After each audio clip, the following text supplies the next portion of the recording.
time we get a chance to line up and play ball under the new college football rankings. Thank you for rolling with us. Field of 12 after dark.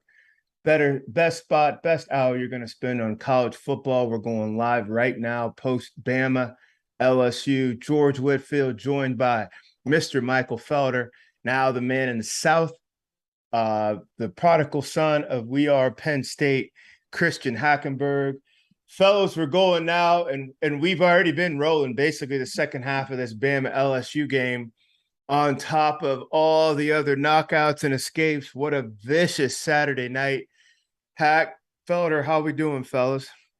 Hey, I'm living the dream, baby. I'm ready for the toast. You guys tell me when you're ready. Yeah. Shoot, it's been a crazy one, man.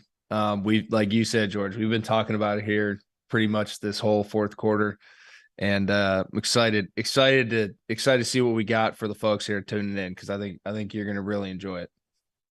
Fans, if you're just joining us, hopefully you are. And listen, if you're just coming through tailgate, if it's the girls' night and you guys are pre-gaming with us, thank you. If it's a family get-together, if you're at the frat house getting ready to turn up and you stop here with us, welcome. Grab yourself something to sip. We just watched of the top 7 college football programs, according to the College Football Playoff Committee. 3 of them got beat. 2 of them, it was a shock. It was an absolute shock in terms of Alabama and Clemson. We knew Tennessee had their hands full. We're going to get right into it. Alabama, LSU, as they have flooded the field, all the Tiger faithful, pretty beleaguered start to the season.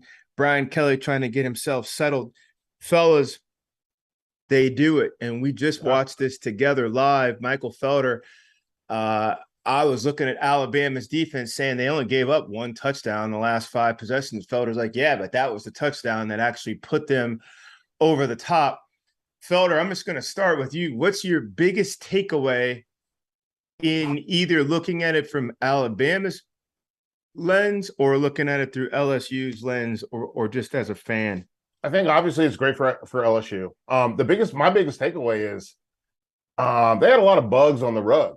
They had a lot of guys on the ground, and whether it was Dallas Turner or it was Will Anderson almost making a tackle, right? And Dallas Turner almost making a tackle, Moody almost making a tackle, Brian Branch almost making a tackle. So it was a combination of missed tackles, but we also saw some pancakes. So they had a lot of, like, again, I call them bugs on the rug because it's one of those things where, you're on the ground, your hands are shaking, and you can't do anything because you got somebody else on top of you. And that was my biggest takeaway from Alabama was, hey, man, maybe y'all not the baddest boys on the block right now when it comes to that physical strength and moving bodies and controlling the line of scrimmage, because they didn't control the line of scrimmage this game. Hack, the quarterback play, we went back and forth with the Tennessee-Alabama head-to-head just only 2 weeks ago. I think it was you, Clint, but I've also talked to Felder about it. Probably one of the best head-to-head quarterback matchups we've seen from start to finish, basically. Those two held serve. How did tonight look with Jaden Daniels and the growth he's come up under? Also with Bryce Young and what he's asked to carry for Bama. Yeah, listen, I think Brian Kelly's done a great job of putting Jaden Daniels in positions where he's comfortable and in positions and asking him to do things that he does well. It obviously takes some time to warm up. A kid coming in from Arizona State, new coach coming in from South Bend. There's a little bit of a honeymoon phase that goes into that, but I think he's really done a great job of accelerating that growth in today's new age of college football, and that's a big tip of the cap to him and both of them, Brian Kelly and Jay Daniels, in how they develop. But I think this is another example of a Bryce Young who, in my personal opinion, starting the game and even all the way through about the third quarter, looked kind of out of sorts, made some plays here and there. LSU did a great job of confusing him, eliminating his ability to step up in the pocket and have clean lanes, whether to run or find somebody. They did a great job of really mucking up the guard, center guard portion of the offensive line that I think Bryce really relies on being super sturdy. But another perfect example of Bryce Young when it comes nut cutting time, man. Like this kid still delivered, right? Like Brian Kelly just rolled out a bigger set of balls here going for it on fourth down after going for the 2-point conversion as opposed to the second overtime, right? And they ended up executing. But yeah, I mean, huge fucking sack. Like there's no way to describe it other than that. And it worked out fantastic for them. But like I said, I think Bryce Young answered the bell, really figured things out at the end. Unfortunate that this team top to bottom, I don't think is as good as they were last year. And a lot of great players, but not necessarily, to Felder's point too, like not necessarily playing as one like you usually see an Alabama team. And, something we're going to get to here, but a team that is doing that is down in Athens right now. And it's really interesting to see that dynamic too. It's a Saban disciple, really figuring out the rinse and repeat. And I know George has some really good points to hit on this too, but just the dichotomy of college football and how things are changing. And the stuff that Nick Saban got away with in terms of stacking depth and stacking talent and the expectation being the expectation, it's getting harder and harder for him to be able to keep that standard, keep that golden standard. So, tip of the cap to LSU, but hell of a football game. Enjoyed watching it. Felder, Jurassic Park. I mean, we're going to hang here for a second. And again, if you're just joining us, welcome. Field of 12 After Dark. We are all recovering from this back and forth 15-round bout. Roman Army versus their intra-conference rivals at LSU. That thing went all the way down to the wire. LSU, it is a shock. Even though it's technically 10 versus 6, we keep looking at Alabama, even with their left arm blown off with a loss. We still worry about them haunting and stalking their way, through the rest of the movie, coming out of this thing alive. That is apparently done. Felder, where does this move either team? With respect to the playoff, I think obviously we're going to see LSU move up, and LSU might become the best two-loss team. But more importantly, like they've got an opportunity because now they've got skin. Because remember, one of their losses is to Florida State. Yeah, correct. Their other loss is to Tennessee. So they're undefeated in their division. Yeah, they're leading division. Could you guys move this? And we're going to get to Clemson. LSU now has 2 losses, but they've knocked out Bama. Yeah. And there was no trickery. There was no whatever. It took all day, but they got him. Could this LSU team hop over Clemson? Yeah, because they have Clemson. They have a chance to win the SEC. Yeah, right. Now they're the leader in the clubhouse. They're the leader in the West. Yeah, they're the leader in the West. Yeah, Christian, you can take this. Like I think we laid it out pretty clear, right? Like they lost to Florida State. They're upset about it. They lose to Tennessee. You can be upset about it. But guess what?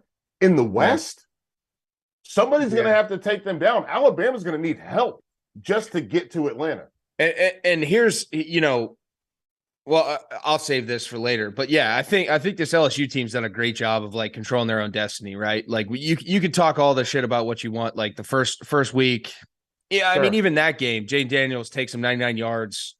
They lose on a blocked field goal. Like, okay, cool. Like you can evaluate that however you want to evaluate it. But then moving into this Tennessee team, great team. They caught them on the up and up after they had just beat Bama. Like there's a lot of momentum for the Tennessee team heading into that game, and they got it done.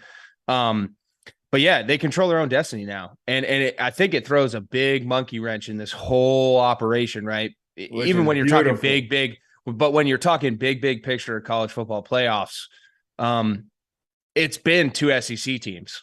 Yeah. I mean, that's been the standard. Yeah. And if that is the standard continuing, now looking at it, you have an LSU team that just beat Bama. Yep. That Tennessee beat both of those teams in the West. And now if they show up in the SEC championship game and get beat by Georgia, let's say Georgia continues to run it. Yeah. Now you have a Tennessee sitting at 1 loss. Bingo. And They have 2 wins against both the teams on the West. So do you take both the teams from the East in Georgia and Tennessee into the college football playoff? I would say you have to. I would So say you have to. So it's a super, super confusing thing, dude. But there's also, I think Clemson losing tonight throws a big monkey wrench in that as well, because that's an undefeated Clemson team where if they ran the ACC, who they were, history going into it, they'd have been a sure shoe in, right? And then you could make the argument that 2 SEC teams are not going to make it. Now it's really laying on TCU's hands to continue to keep wrecking shit. And now, you're obviously going to have one undefeated come out of the Big Ten if everything plays out. And then, duke it out after that. But LSU's done a great job of fucking shit up. And I'm with it. Go Tigers. Let's see what happens. This is the thing I love. I know we're going to get to our toast. I want to talk about what happened today, because we saw a bunch of stuff and there's a lot to get to. And that's the reason I love doing the show, is talking football with you guys. George, you want to bring us to the toast? Yeah, I want to bring to the toast, but I just want to bring a real quick point. Everybody was thrown off about Brian Kelly getting to LSU. Yes. Whether he chose to leave a Notre Dame program that he built, that's a year in, year out, top 10, maybe even top 8 program, and he goes to LSU. Then people kind of snickered when he got down there, and he's clumsy and trying to figure his way in amongst the folks. And he's trying all these different things. Okay, so he may be bad at that, but one thing he's great at is coaching ball. Yes. Settled these guys down, and it took him in real time to figure out what my quarterback does well. He only met Jaden Daniels weeks before they lined up to play Florida State. Jaden's over here on the West Coast. Coach came down, no quarterbacks really, so to speak, in the building. But settle him down. Let's find an identity. Let's find out what you're good at. Well, we also start on the road against Florida State, so be it. That's what it is. Then we come right back into Jurassic Park, and they've done all that. He's a ball coach, and we got a chance to see that tonight. And the nuts on him. He's a good coach. 31-30. This ends now. And that's been the knock on him too, George, is like big games. And like, I'll say this, I was tough this week on this LSU team and where they were ranked. Same. But they showed me a ton, man. Yeah, they showed me a lot. And to your point, George, like you gotta tip a cap to a guy where for sure all the bullshit, all the noise heading into it when he got in there, for him to be able to calm the seas, man. Like, you want to talk about a dude who media pressure, alumni pressure, all this stuff, rocky seas, you're down in the hole. You open up that cap and you look and see what the captain's doing, man. Brian Kelly was just sitting there like this, just like, I got a plan. I know how to do it. I know what I'm going to execute. Easy seas. Motherfucker went back down there and reported, said, captain's driving it good. We're cool. We're going to get through this. Cool. Like, he's done a great job of that. But when he went down there, everybody was pulling in the same direction. Correct. Right? Yep. They're all, and to me, that's the part. That's the difference between Ed Orgeron and with Brian Kelly. He said, no. We don't take no bullshit here. Mm-hmm. You don't get to freelance. Yeah. If we call zone, you know what you play? You play zone. Yeah. Setting those guard barriers. And Felder, I laugh. Hack, I don't even know if we're talking about this, but it does remind me of the Tom Hanks movie. What was it called? Hack? What is it? Castaway? No. Captain Phillips. Captain Phillips. Look at me. Look at me. Brian Kelly looking across the sideline. Itis. I am the captain now.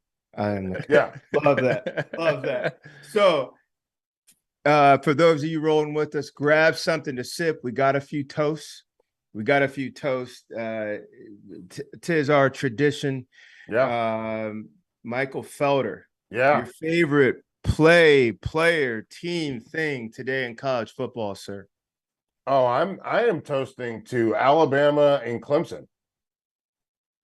I'm someone that does radio all over the country, all week. As I'm sure the rest of us do as well. Guess what? We don't have to talk about them anymore. Cheers. No sweat. They're gone. See you. Bye. I'm a fuck with you. Salt content. There you go. Oh, Christian I'm just saying, Hackenberg, listen, sir. you know what I it's like it, like. You Felder. know, they Oh, ask you a yeah. million questions. What's this team? What's that team? But what if? What if? Guess what? What if we didn't have to talk Yep. about them anymore? And that's where There we're you at go. right now, baby. All right, go ahead, George. Go ahead. Go ahead, Hack. Go ahead, Hack. No. I was gonna go to my toast. I want you, if you're gonna put a point No, down, drop the I was point. just gonna say the reason we grow tired of certain programs, the old Spurs, the Patriots, Bama, because they've been up there and they've posted up and they put, they're here. Everybody else is like in these conditional spots. Everybody else is camping, and Alabama has got these like limestone walls and Yeah. like, no, we Oh, I'm live not here. tired. I'm not tired of the programs. Yeah. I love the programs. But the And I think discussion what comes they're with them. The discussion comes with the greatness, and I get that absolutely. And I it is gonna be just fun. don't want to get the same question 8 times in a row on a Tuesday. Yeah, well, you don't gotta worry about that now. Yeah. Hack, it's yours, Hack. So I'm gonna go to a team that I was super high on last year and have kind of been like in the dark, right? Like I just was kind of like, this whole year, like, maybe they got something here going on, but like I don't know. And it's the Georgia Bulldogs, but specifically Stetson Bennett, because there was apparently a leak of Stetson Bennett's phone number on some Tennessee fan boards, right? Whoa. And then my guy was getting blown up all night. I don't know if he didn't know that he could put his shit on silent or do not disturb or just shut it off. But apparently he's getting blown up all night. And apparently after that first touchdown he scored, walked up in there and said, yo, call me, my guys. Volunteers. Holler at your boy, because I'm coming all night long. I love it. He delivered like the mailman does. And I'm telling you what, these Georgia Bulldogs looking a whole hell of a lot like they're ready to rock here for the rest of the year. So my cheers to Stetson Bennett and the Georgia Bulldogs. You said something before we went on air, Hack, about Georgia in terms of being a bright lights program. Yeah, Kent State got them on the barroom floor. I mean, what are you doing down there with Kent State? Yeah, they had to sneak out the side door with Missouri. What are you doing? Why wouldn't you just blow this thing up and get out of there? But you did say something. They are a bright lights program. Kirby and that staff gets them up, gets them tuned up, ready to go. And I got to give it to him because he's the least big-time quarterback we talk about. Yeah. Even behind DJ. Stetson Bennett, sir. And how dare all of us, after winning the national championship, although leading the White Walkers, they're back. They're back. He's been outpacing. He was outpacing Hooker in yards up into the game. Yeah, he had like 5 or 6 more yards than Hooker had. No, heading into the game, and then he doubles him during the game. Yeah, like overall yards. Like people, like he just does the shit real quiet, man. Yeah, like that run. And to your point, that run was the run he had. Yeah, he didn't score. Or no, he did score. He did score. Yeah. He scored. Yeah. And it was a great run. It was a great run. The dive, the boom. But to your point, George, they come out when the lights are bright. Georgia shows up.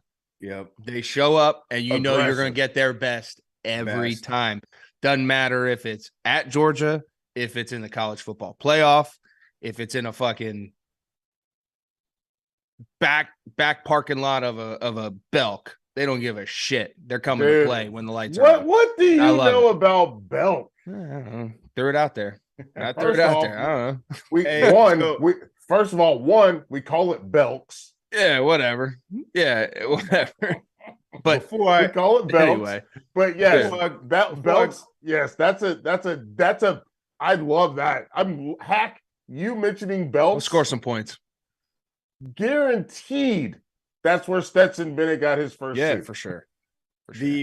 So all props to Bennett. Before I go into my toast, just again, the godfather, college football.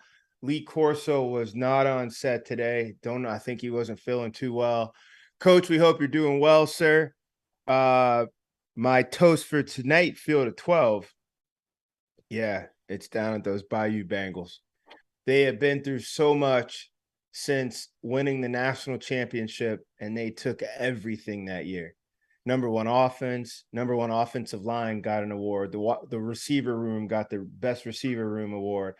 Burrow cleaned up 4 or 5 trophies and awards on his way to the number one pick. All those guys shined, and it felt like maybe 6 months later it was all done, and all the party trash was left over. Orgeron fired. They start over. In comes Brian Kelly. A little clunky to start. They settle down. They beat the Roman army at home. I hope you're turning up. And this is just for everybody in the Bayou. It's not an LSU deal, wherever Bayou may be to you. Cheers tonight. Your ascent begins. Going from 10, you're moving on up. LSU. Love it. Other business. We got other business. And one more time, Field of 12 After Dark. Get to fieldof12.shop to get gear, to get special merch, to get special marketed merch towards programs. Find your team, rock what your coaches are rocking. You can get that at fieldof68.shop. Sorry, fieldov68.shop. I'm rolling with Michael Felder, Christian Hackenberg. I'm George Whitfield. We're getting ready to go now into the biggest games of the day. We just went over Alabama and LSU, with LSU shocking a knockout blow there, beating the Roman army. And now we move down to the Hedges, easily the most anticipated game since Tennessee hosted Alabama. But it did not go Tennessee's way like the last time did. Fellas, it was a beatdown. The score does not indicate, just like our producer Trevor Valise said, the score does not indicate how dominating the game was for Georgia. 27-13 was the final call, but it was nowhere near that. Georgia in all phases, Stetson Bennett, as Hack pointed out earlier, looked so poised. He was on the attack. He was on the run, and he was making plays all over the field. Georgia bound up Hendon Hooker, ran a lot of different schemes, and really our director, Rob Dowster, made that text. Why is Hooker off so much in this game? And before I throw it to you two, when I texted you guys about this, to me, it was 2 factors. One was a Tennessee factor, one was a Georgia factor. First, Tennessee jumps on your head because they don't really do a ton of drops with the quarterback. So he's really trying to attack. He's attacking you, striking vertically in that 10 to 15, 10 to 20 yard range, or they're going to play over the top. They don't really get the ball, hitch up, move, and climb and all that stuff. So they're ahead of the play. So as you're dropping, the ball's coming. Well, Georgia was able to throw a blanket on that. Then when they got pressure on him, he was either unable or unwilling to move and adjust around the pocket. They got a ton of sacks today. And then they forced a couple turnovers. So part of that was Tennessee. Part of that was Georgia. The end result, though, the number one team in the college football playoff got rolled by the number one team, according to the coaches poll in the AP. The White Walkers live on, undefeated, untouched. Hack, I'm going to start with you. What was your biggest takeaway watching the Bulldogs and the Vols go at it? Yeah, listen, like I said, been real quiet on this Georgia team, a lot less quiet than I was last year. And I actually took Tennessee in this game just because it was like the America's sweetheart LSU rolling in. You think great story. You think they have a lot of stuff rolling, and honestly, they're just the way they showed up, the way they played, the penalties, the poise, the lights were a little too bright for them. And I don't think that as a program they're quite there yet. I think Josh Heupel's going to get them there, and Hendon Hooker's done a damn good job of coming in and doing his stuff, but I just didn't think they were quite there yet, and they ran into a Georgia team that was poised, calm, collected, knew what they needed to do, and executed in all 3 phases today. They turned the football over when they needed to. I think one of the interceptions came in the end zone. Tennessee was very uncharacteristic with that. Hendon Hooker doesn't turn the football over. He turned the football over today. Georgia forced them to kick field goals, slowed the offense down, and made them play at their pace. And that was the unique part, because it wasn't just a battle between Tennessee's offense, high-powered offense, and Georgia's defense. Georgia's offense was the number 2 ranked offense in the country heading into this game. I said this. I Say it made this again, point. Hack. Say that again. Georgia's offense was the number 2 ranked offense in the country behind Tennessee heading into this game. And Georgia was able to dictate on both sides of the football their pace of play, their style of play. They never let Tennessee hit a big shot and say, all right, here we go. Hey, we had the ball for 35 seconds. Now let's start playing ping pong. Let's start going back and forth. They never let Tennessee get into that point.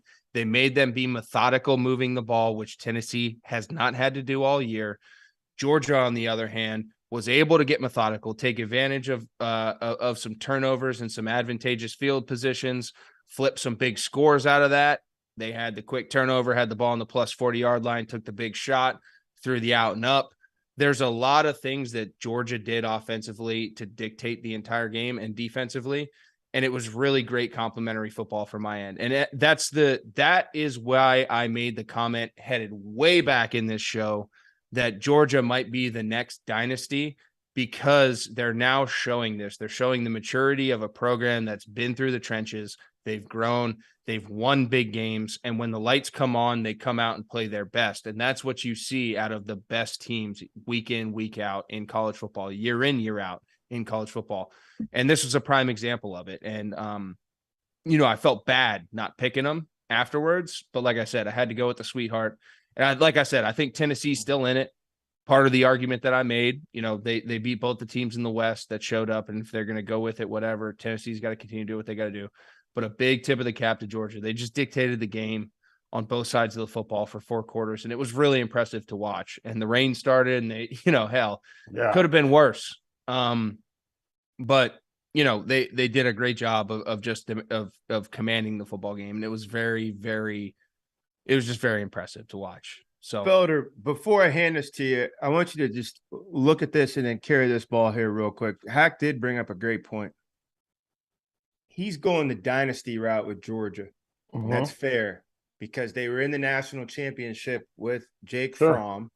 That was a national championship team, and that was 4 years ago. Yeah. And they were back last year and they won it. Now they're back on the charge again. Mm-hmm. And for people at home, don't forget now, Georgia is 2 hours west of Clemson, and they're 2 hours east of Bama.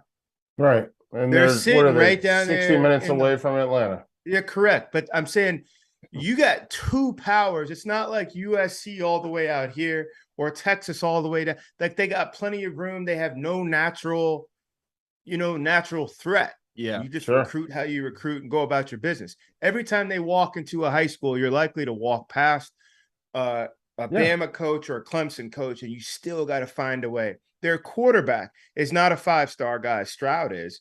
McCarthy is. Stroud for Ohio State, McCarthy for Michigan. Bryce Young is for Alabama. DJ was. DJ, yeah. DJ 5-star. Caleb Williams. Stetson Bennett is a walk-on. Come out the mud, man. And they tried to get rid of him. Transferred out, went and played JUCO for a year or two, and said, "Hey, I'm gonna come back."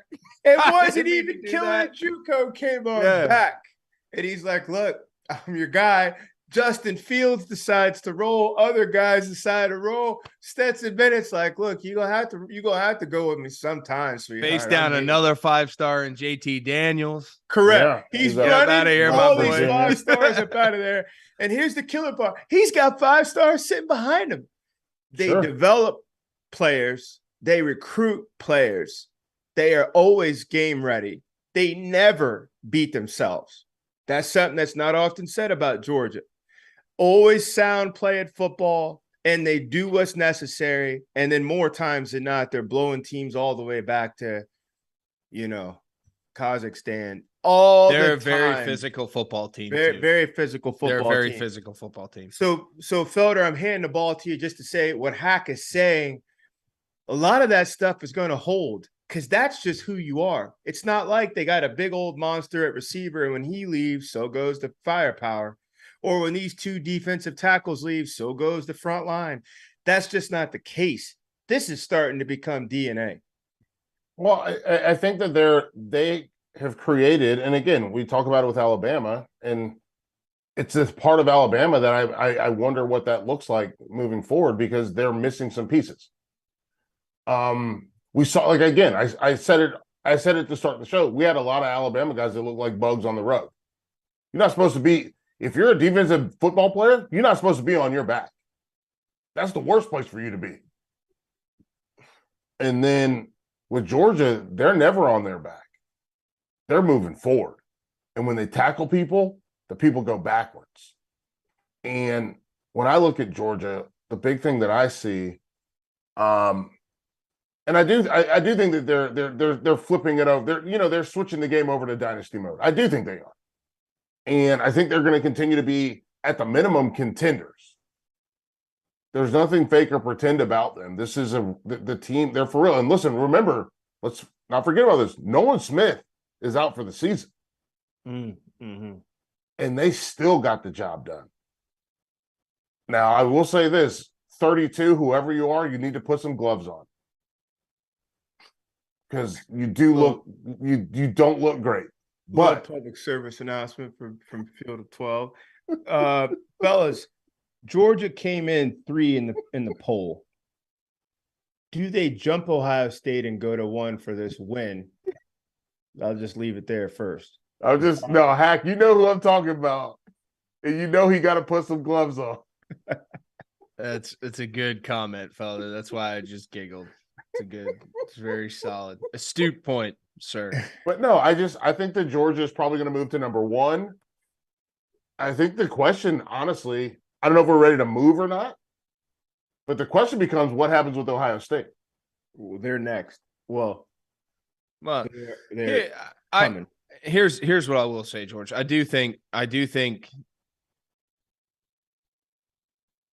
think the voters went with the similar thought process that I had. America's team, sweetheart, Tennessee's rolling. Best win of the year. They beat LSU, yada, yada, yada. But Georgia had done nothing up until this point to not sit there and say Georgia's still the team to beat. That's fair. They really hadn't. Everyone had up until this point in the season, up into the rankings, everyone up there had those scares. Yeah. Everyone had them. Georgia had done nothing to deserve what happened, and Georgia came out and showed that, listen, they put everyone on alert. Yo, we won the national championship last year. Yeah, we lost however many guys to the draft. We're not here to play back. We're not fucking around. We're still here, and we're back. Play with you. We're not messing around, man. And they showed it. So yeah, I don't think there's really any argument for Georgia not jumping to number 1. We'll go into the rankings in a second. Quick answer: Tennessee should fall no lower than what, Felder? Alabama lost. Clemson lost. I'm going to say 5. Hack? Yeah, I'd say 5 or 6. That's about what we got him at. Yeah. When we did our early straw poll here. Georgia, Ohio State, Michigan, TCU, all undefeated. Yeah. Tennessee is the best of the 1 losses with Oregon, Clemson. And then you got 2 SEC West teams with 2 losses right on their heels. Be interesting to see if USC can jump over some of these 2-loss SEC teams. Georgia 27, Tennessee 13. And again, heavyweight to carry. Tennessee coming in, college those football misses, playoff, those misses from Tennessee got to loom large, man. Yeah, they really do. Those overthrows, those misses, but he's got someone in his face, so he can't dial it in. He can't finish the throw. Like, wait, you're one of the best quarterback coaches in the country. If you got someone in your face and you can't finish it off, like, what are your odds of getting that one done? It's tough because you either got to continue to try to create space, or you got to make a decision. Either I'm going and I go and it's going to be what it's going to be, or I'm going to try to create space and get myself in a better scenario. Really, even bigger than that, Tennessee had its coming out party against Alabama, but this is still new to you. New as a program, as a building, as a coaching staff, as a locker room. These big time heavyweight fights with the ring walk and all this stuff, and the girls walking around with the card. Georgia does this stuff. Hack keeps saying it. They do this. Bama does this. Now, Bama just fell on the wrong side of it. But Tennessee, now you've got a couple of these under your belt. You'll get a few more. Now you got to work and sustain if you really want to stay up there. But Georgia popped themselves up, got up there, stayed up there, got comfortable up there, and they're going to be there for a while. And that's the thing, even with Bama, though, George, is you're going to get got. In that stage, you're going to get got sometimes. Right. But Bama still gets theirs more than they get got. And I think Tennessee showing up is great for the conference. It's great for college football because now you have a couple really competitive programs on both sides of the SEC. It's going to force a lot of decisions to be made when it comes to the college football playoff. And then additionally, top to bottom from the country's perspective, when you got a Tennessee, Georgia, even a Kentucky in the East starting to get real antsy, they can beat you any old Saturday. And then now you have an LSU and a Bama and an Ole Miss maybe on the West that really want to get frisky. Like, great, man. That's awesome for college football because it's going to make it more competitive and it's going to make the contrast less clear, where it was easily Georgia and Alabama in the SEC for the past 3 or 4 years. Heck, I got one more thing for you. This is the last thing, and then I do want to go to Ohio State, but here's the last thing I want to add. How would you have handled that silent count? Because clearly Georgia with that pre-snap movement was affecting them. I don't know if they were yelling, barking, doing whatever on the field. They were. They 100% were. I mean, that's the new wave. Move! Right as the thing goes on. It freaks everyone out. Yeah. But would you go to the knee, the big step count, which it's easier for defense to see? How do you the clap wasn't that the clap was not the way. Yeah, it's tough. How do you handle it? I don't know how you handle it. It comes down to discipline. It comes down to what you want to do. You could do the old point or knee. Yeah, it's seeing it. Correct, George. And they've been doing that for the last 3 years. Yeah, it's seeing it and being in that situation. And how many games have Tennessee played in that's been that meaningful with that big of a crowd? Like I said this in the last show, the last game that they played in an away situation that was meaningful was at Pitt earlier in this year. Yeah, good and point. they snuck out of that one. Yes, and Pitt's not Athens, not even fucking close. And you know, it's tough, man. It's something you have to have a bunch of veteran guys who've been there, done that, and who are all on the same page. And yeah, to your point, whether it's the clap, whether it's the point and the look left, look right, or head bob and snap, whatever it may be, you just got to have guys on page. They were not on the same page. Well, here's the other thing, though, that threw this in there, and this is for you sports fans. Georgia wasn't messing around either with their defensive front. They were mugging guys, splitting backers out, like from a protection standpoint. And when you're playing in an offense like Tennessee does, which is very fast-paced, go, there ain't much that you do from a protection standpoint. You slide left, slide right based on, you may get an overload pressure this way or an overload pressure this way. Georgia was athletic enough to say, hey, we're going to mug our backers up. We might bring them, or we're going to jump up out of there and bring the guys on the edge. And those tackles were confused as shit. And those were the guys who were jumping, because their eyes aren't inside. Their eyes aren't inside watching the football. Their eyes are going like this. And then when you got noise, they're trying to figure out, is this guy coming? Do I got to pinch? Or is this guy coming? And do I got to pinch and then readjust? And that led to 6 sacks with Hendon Hooker. There was a lot of shit Georgia did defensively that caused a lot of, it's not even miscommunication. It's just discipline with, are my eyes inside watching the ball and watching my center go? And then I know where I'm going. Right. Or am I got no idea where I'm going because they've hit this here, same presentation. They've hit it inside where I had to pinch, and they've also bumped, and then I had to get my eyes back outside and get a guy coming off the edge from 6 yards deep. And I got to play in space. It's unnerving to be out there on an island, and you've got these werewolves coming off the edge. It's a crowd. You're going through everything Hack just said. You're the furthest away from the snap count technically, and you want to get beat. We saw wide receivers 10 yards down the field before the ball was snapped because they don't have the same pressure though. Yeah. No. Wide receivers are going forward. You don't have the same pressure. You're not responsible for keeping somebody coming past you. I'm talking about the confusion. Yeah. The confusion. But again, Because- I'm saying the pressure is bringing the confusion. Yes. Outside, all I Yes. got to do is just look in and see the ball, and then I can go do my thing. Sure. Inside those tackles, You got a job. you got a job. So You got a job. Their You got a heads job. looked like tops a couple times. I mean, their heads were spinning a couple times. But when I look and I see the ball sitting on the ground and there's a wide receiver 10 yards down the field, I was like, oh, he's looking inside and he's going off of the defensive line with that instant that shift that they did. Yeah.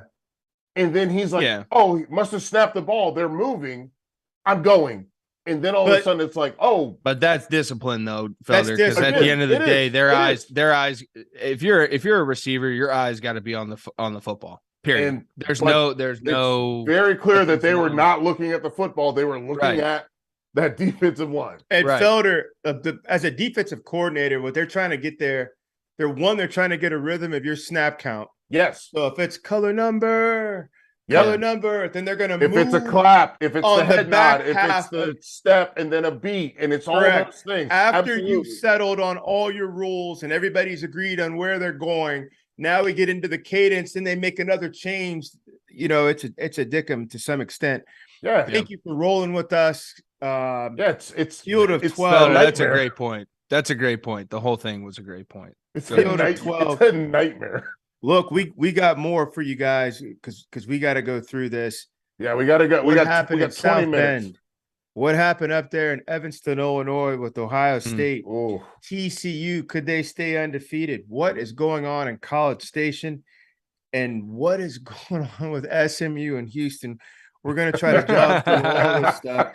There's probably 20 touchdowns going on at SMU Houston right now. Fellas, keep going. It's like defense optional. But we got to take care of this business. We got to finish out here with the top four. We already went through Alabama and Tennessee. Let's go right away now to Clemson visiting Notre Dame. This was the least confident I was of any of the four teams, really probably any of the top 10, because it's the only team that's unstable at the most important position there is. Defense, no question. Every time you bring up Clemson, everybody talks about the front seven. They all talk about the locker room and the experience and the legacy and et cetera. And most of that's probably what put them at number 4 anyway. But you cannot walk past this bright blinking elephant and just scoot past the quarterback room where it's incredibly unstable and healthy. That's the instability isn't whether he's healthy or not. It's the play. What are we going to get? How much is he going to generate? How much is he going to lead? How much damage can he mitigate just from his own experience? None of that stuff has really proven to be true. 35-7, the Irish jump all over Clemson tonight. There was nothing even close about this game. Clemson did do some kind of quarterback adjustments here and there, but it was Notre Dame running for 254 yards. Notre Dame ran for 254 yards against a vaunted Clemson Tiger defense, and that was really the story. They never look back. Biggest win in Marcus Freeman's young career. Notre Dame, who lost at home versus Marshall, rebounds all the way back after the first poll and knocks out the number 4 ranked team in the country. Felder, I'll start with you. Notre Dame 35, Clemson 7. What was your biggest impression from that? Yeah, I'm going to be quick here. Clemson's not that good. And they don't have a quarterback controversy. Cade Klubnik was 0 for 1 with an interception. We don't have to, they just have to figure out what they can do to make DJ successful, because right now Klubnik's not going to be the guy. That's the reality. Yeah, but Klubnik doesn't put himself in the game. 0 for 1, technically, yes. He's only a freshman, and he's really the break glass in case of emergency guy. DJ puts Klubnik on the field. DJ is putting Klubnik on the field. We got to keep that in mind. That's all I'm saying. Their defense was not as good as they should have been. That's the reason they lose this football game, because they don't have – I just don't think they have dudes, and we talked about this a week ago, right? Dudes at the wide receiver spot. And Davis Allen is your leading receiver as a tight end. He's not Michael Mayer, and there's a huge difference there. Hack, am I crazy? No, you're not crazy, George, and or Felder. But George, to your point, you're saying DJ puts him in the game. Like DJ was like 9 for 13 at that point in time. Like I just think like the system's putting them in this situation, right? Like I think at some point in time you need to look at yourself and Felder, you made a great point. Like we've talked about this at length and ad nauseum. Like Clemson is not the Clemson of old when it comes to what they have on the outside. Like when you have guys who are used to throwing to dudes who have 3, 4, 5 yards of separation, and now they have none, and you have to do it consistently for 4 quarters. That is a tough ask at the college in the college game. It's a really, really tough ask. There's a handful of quarterbacks who have to do it consistently and who can actually do it consistently.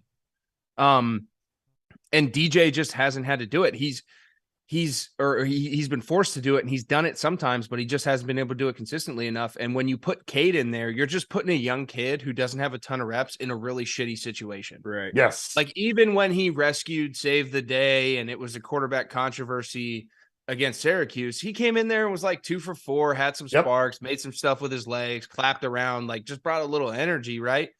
But like DJ's kind of, I think DJ's at the point where he's past that shit. He's kind of like, all right, yeah, like all the hype shit's cute. Like we just got to execute and we got to figure out ways how to win. Bingo. Like I think he's mature enough in his path where he's just like, I could go out here and go 10 for 10, but it's going to be for 50 yards because I'm going to check it down every time because I don't have separation outside. Yep. And whatever we're doing, however we're doing, it ain't meshing with our run game. Heck, there's no magic to it though, George. Like yes, it's Clemson, but there's no magic to it. They don't have guys who are separating and winning in a shitty ACC right now. Like they're just not that good. I'm with you on all that, and we all love DJ. And yes, their wide receiver room. I mean, it's not the Avengers anymore. Like it used to be the Avengers, but still, Marshall went into South Bend also and won. And I can't tell you how much separation their wide receivers had, and they executed it, and they got up and down. Listen. Got first downs and touchdowns. I'm not disagreeing with you, but this has been something that Clemson's been dealing with all year. Like even the big games they won, the Wake Forest game, they go back and back and back. DJ had to make some fucking throws in that game to make that even a close football game, like some really big boy throws when you go back and look at it. Like I get what you're saying, George, but what I'm saying is I just don't think this Clemson team is as good as what everyone thinks they were. And Felder, you made a great point about defense. Like their defense was supposed to come out and be some werewolves. Yeah. Their front seven was supposed to be difference makers. Yes. Yeah, their defensive backfield sucked. But when you have a front seven that they have that's supposed to be all world, 4 All-Americans up front, you got 2 guys at linebacker that are All-Americans, you got to be able to disrupt some shit. And you got to be able to cause some short fields, some advantageous opportunities. They just haven't been playing like a Clemson football team that we're used to seeing. Yeah, I'm going to put a button on it. I'm going to put a button on it because I'm ready to get to Ohio State. I'm just going to say this. The Marshall game, guess what? Their wide receivers didn't do anything. Kalen LeBourne did everything. Guy ran for over 160 yards. That's the difference. Yeah. Clemson didn't have someone run for 160 yards. Will Shipley had 63 today. Exactly. And that, again, you go back to that offensive line, they had a problem a year ago. They got a problem this year. Hasn't changed. Caleb LeBourne, I hope you and yours raise a little. They did have a 12-0. They beat ODU 12-0 today. I saw it. Oh, you think I wasn't battle watching of former Penn State. Raise a glass for Marshall. So Clemson all the way out. And we talked about this, and I pressed this issue. Anybody that's trying to claim a spot in the ACC must come in undefeated. There is no such team anymore. ACC is out of the dance. Am I right? Sure. Unless all the rest of the stuff just continues to go. So no, you're still not wrong. Clemson, it's been a hell of a run. Notre Dame, Coach Freeman, great win. Let's slide up north just a little bit, going from South Bend up to Evanston, Illinois. Ohio State came in and got everything they could possibly handle, but they had 2 opponents today, Northwestern and these gale force winds. And if you did get a chance to watch the game, neither team threw the ball going to, I think it was the east end zone. Neither team threw the ball going east. 40-mile-an-hour winds to the point where umbrellas and all the rest of this stuff, if you look at the sideline, it all just kept tumbling down the sideline. So obviously Ohio State's an airborne program. They've evolved to that over the last, really since Ryan Day. but they still have a hellified backfield. They still have a live defense, and it did take them all 4 quarters, really all of the fourth quarter to come out, because even the fourth quarter it was 7-7, but they pull it out. A lot of carnage today. Ohio State was not part of the carnage. They move on, ranked 2, probably stay at 2, 21-7. Do we have any feel about anything differently regarding the Buckeyes after today? Hack, you want to start? Yeah. No, listen, tough situation, got up out of it. I'm just going to keep it real. Ohio State's shown enough to me on both sides of the football up into this point in this year where my eyes are securely focused on this Michigan game. And we're going to find out who's going to be the dog out of the Big Ten from that game. And if the rest of the country keeps effing around, it might be both. It might be these two guys that do come out of the Big Ten with 2 guys from the SEC, right? So like, I'm not super concerned about Ohio State. I've said it over and over again. They've shown a propensity to be a team that runs on high octane on offense, can score on a lot of different ways, and their defense has started to turn the football over. Jim Knowles has brought in a very aggressive mentality that Ohio State hasn't had. Very, very like live and die by the 3 ball. Like go but through it wasn't. Like yeah, but it wasn't even. But Jim Knowles is very live and die by the 3 ball. Do a that's bunch what of I'm stuff. saying. Like no, Ohio State, you played against Ohio State sound. what they used to be. Yeah, they played extremely sound. They played corners. They played 4 press. That was the hot thing, and they had a great defensive line that could create a ton of pressure, play some games. Yeah, it was Bosa. You go down the line. They had a bunch of dogs who could just make a lot of shit happen, and then they had guys in the backfield that could hold up. Now they're throwing a bunch of exotics in there. They're doing some things. They're like, listen, they get us 6 or 7 times. It's cool. We got an offense that can rock, and then we also have a defense that we're gonna take it away 2 or 3 times, and we may get got, but we're gonna get ours more than we get got. Yeah, and it's really interesting to see that evolution. But I'm not worried about them. And like I said, the game that I'm securely fixated on is Ohio State, Michigan. In Ohio State, Michigan, and we're gonna find out. But and one of them is going to be a big-time playoff contender. And it could honestly be both if the game comes down to a field goal going into, expiration or any type of overtime deal. But they are the class. They took shots on the chin, both of them today. Rutgers got a little frisky with Michigan in the first quarter, and Michigan had to put down that little rebellion. And Ohio State is out here messing around with Evanston for 3 quarters. And then they had to go ahead and put down that rebellion. Both these teams are going to kind of meet on this collision course. I cannot wait. Let's jump quickly down to the Big 12. Well, hang on. Time, Felder. Hang on. Oh, go ahead. Listen, I know. Listen, we got 9 minutes. I know. Do we watch CJ Stroud today? Did what he had to do. Yeah. No, hang on. Stepping up more in the pocket, running. Yeah. All the things. Remember last week we talked about it? Yep. We're seeing it now because he knows he has to do it.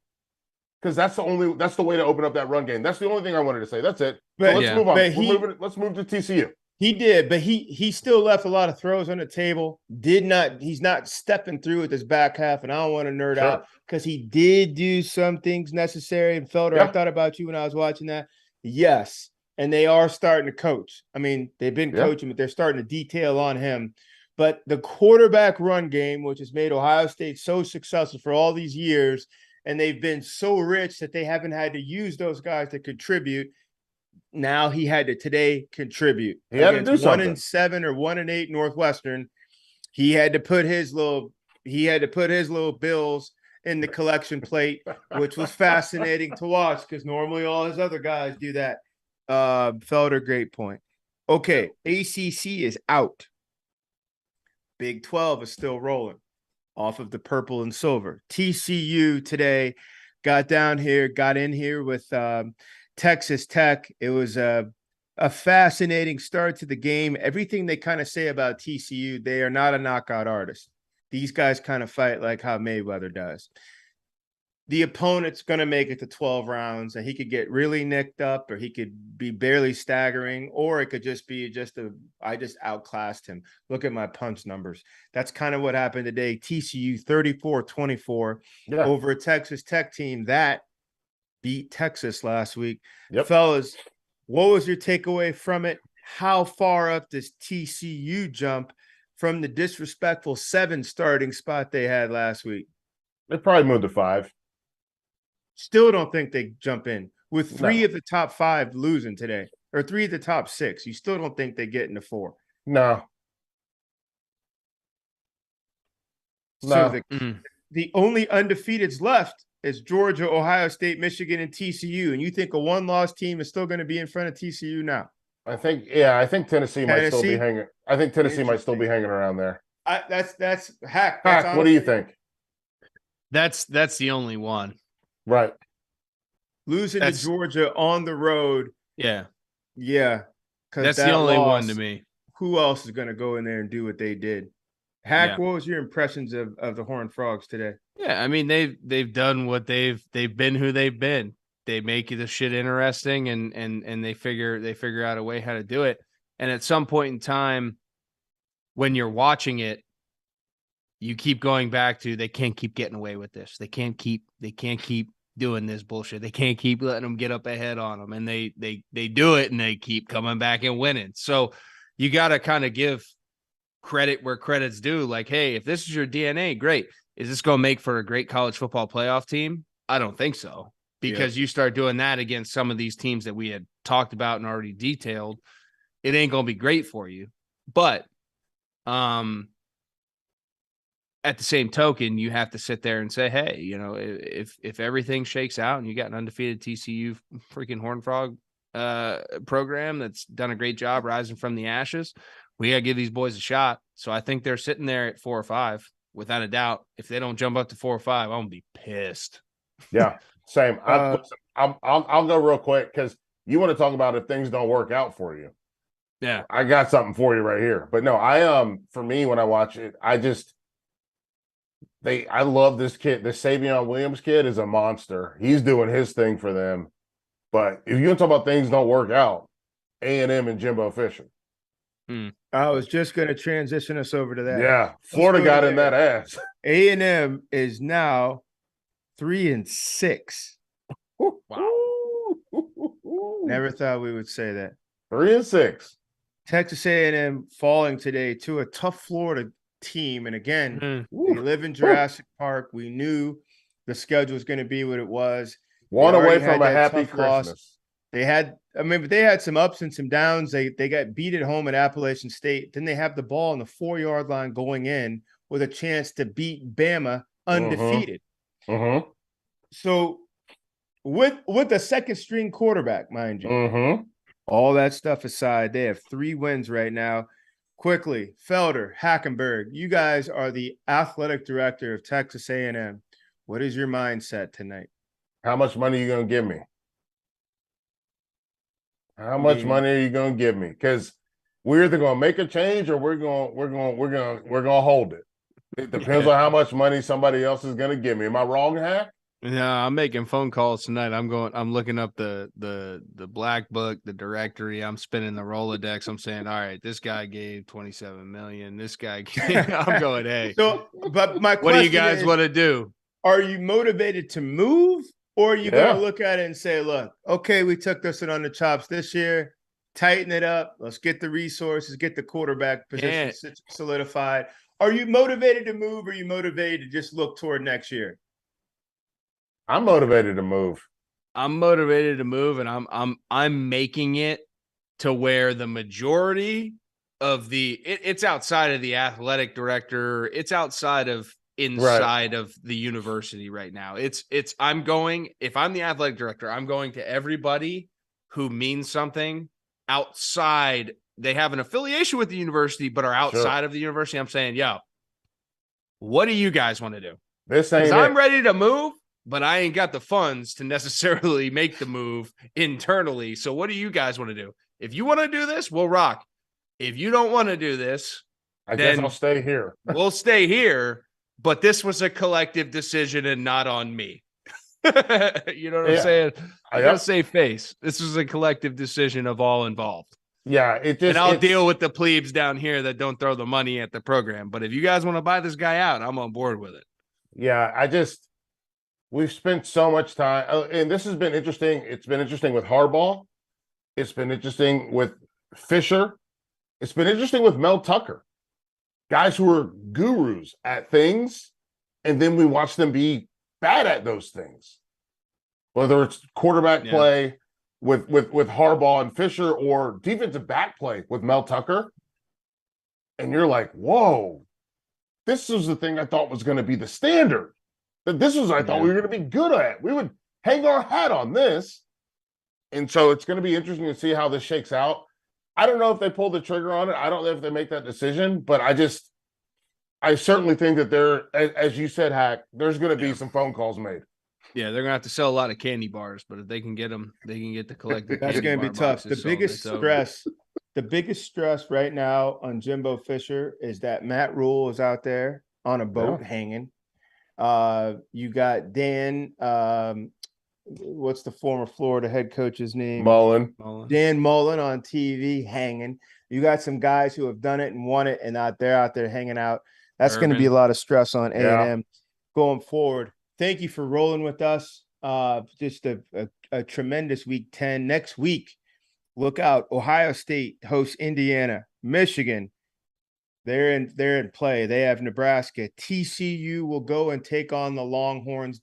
All of college football will now be watching Austin, Texas, to a Longhorn team that's sometimes sober, sometimes upright. Which team will show up, and can TCU beat either version of that? And the Trojans will get a chance to watch them on national TV next week. They play on Friday night against Colorado. I'm George Whitfield. That's Michael Felder. That's Christian Hackenberg. This is Field of 12 After Dark, powered by Bet Rivers. Thanks for rolling with